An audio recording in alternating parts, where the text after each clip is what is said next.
Maagang gumising ang jeepney driver na si Noel hindi para mamasada sa rutang Cubao Remedios, kundi para kumuha ng 5,000 pisong ayuda. Alas 3:30 na madaling araw pala nakapilan na siya sa labas ng Quezon Memorial Circle. Dati ang normal na kinikita po namin sa maghapon, kung hindi 800, 700, magkakauwi na kami. Pero ngayon, masaya na po kami kung may 200, 140, 130. Hindi na po makakasya sa pamilya. Bali, ang krudo ko kahapon, 2,145. Si Edwin nagpaalam muna sa kanyang operator na hindi babiyahe ngayong araw. Lahat na raw ng diskarte ng pagtitipid ginawa na niya, pero kapos pa rin ang kinikita. Hindi po kami umaalis ng walang sakay talaga. Nag-aantay kami kanto-kanto para lang magkaroon kami ng pasahero.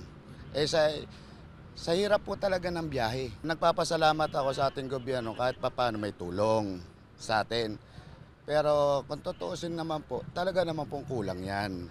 Ang ilan huminto na muna sa pamamasada dahil sa taas ng presyo ng diesel. Siya diskarte na lang muna. Kumbaga, pagka may pagkakakitaan, gulang kasi nga, sa hirap din ng biyahe, kailangan mo nang gumawa ng para sa pamilya.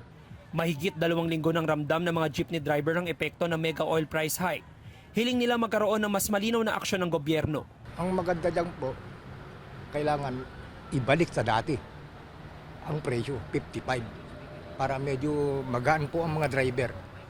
Kagaya ko yung mga kasamaan driver kapwa, para hindi kami mahihirapan. Sana naman po, kahit wala na po kami ayuda, bawasan nyo na lang po yung tax ng diesel. Makakatulong po sa amin yun eh.